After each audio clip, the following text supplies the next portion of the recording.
یہ ایک سچی کہانی ہے۔ ایک دفعہ کا ذکر ہے کہ ایک انسان نے ایک خواب دیکھا تھا اور اس کے ایک دوست نے اس خواب کو پورا کرنے کا عزم کیا۔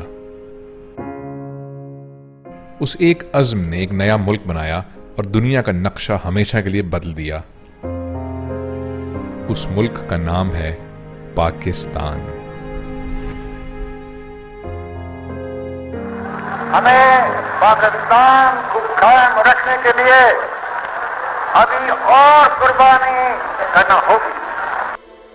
اس نئے ملک میں بسنے والے ہر انسان کا ایک خواب تھا کہ اس ملک کی ایک شناخت ہو، ایک قانون ہو، اس ملک کا ہر بچہ آزاد، خوشحال اور پر امید ہو۔ جس انسان نے یہ خواب دیکھا تھا اس کے ہاتھ میں تلوار نہیں، قلم تھا۔ آزادی کے فوراً بعد جس قوم کو 5 سال میں دم توڑ دینے کی پیشن گوئی کی گئی تھی، آئندہ آنے والی دہائیوں میں اسی قوم نے باکمال لوگوں کی ایک فوج سے دنیا کو حیران کر دیا۔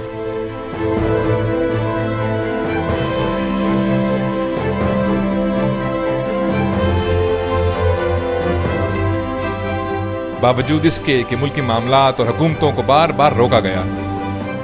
Army has tried to save 70 million people of East Pakistan against armed rebels of East Pakistan. اس ایک قوم کو بار بار تقسیم کیا جاتا رہا، کبھی مذہب، کبھی قومیت، کبھی زبان کے نام پہ۔ Justice must be done. انسانوں کے ساتھ ساتھ ادارے بھی اغوا برائے تاوان کا شکار ہوتے گئے۔ آواز اٹھانے، مزاحمت کرنے اور امن چاہنے والے نامعلوم لوگوں کے ہاتھوں غائب ہوتے رہے۔ چہرے بدلتے گئے، بیانات بدلتے گئے، الزامات بدلتے گئے، سرخیاں بدلتی گئیں، مگر حالات نہیں بدلے۔ ہر دفعہ نئی حکومت آئی، تبدیلی نہیں آئی۔ کتابیں مہنگی ہوتی گئیں، گولیاں سستی۔ چھوٹی چوری کرنے والے جیلوں میں چلے گئے، بڑی وارداتیں کرنے والے ایوانوں میں۔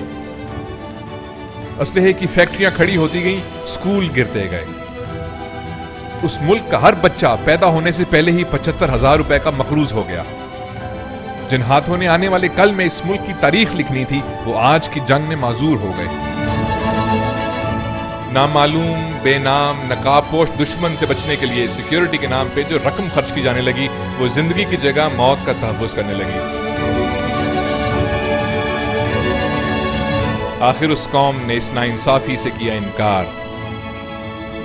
باوجود اس کے کہ نہ جانے کتنے بیٹے جس پرچم کو سلام کر کے گھر سے نکلتے اسی میں لپیٹ کر واپس بھیج دیے جاتے۔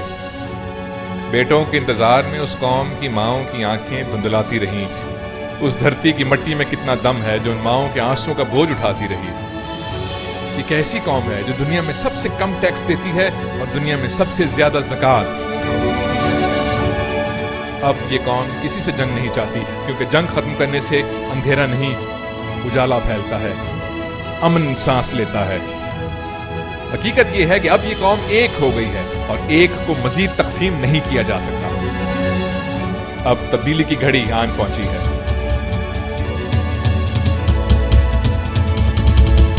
اب یہ قوم دوبارہ ان لوگوں کے ہاتھوں میں اپنا مستقبل دیکھنا چاہتی ہے جن کے دوسرے ہاتھ میں بندوق نہیں، قلم ہو،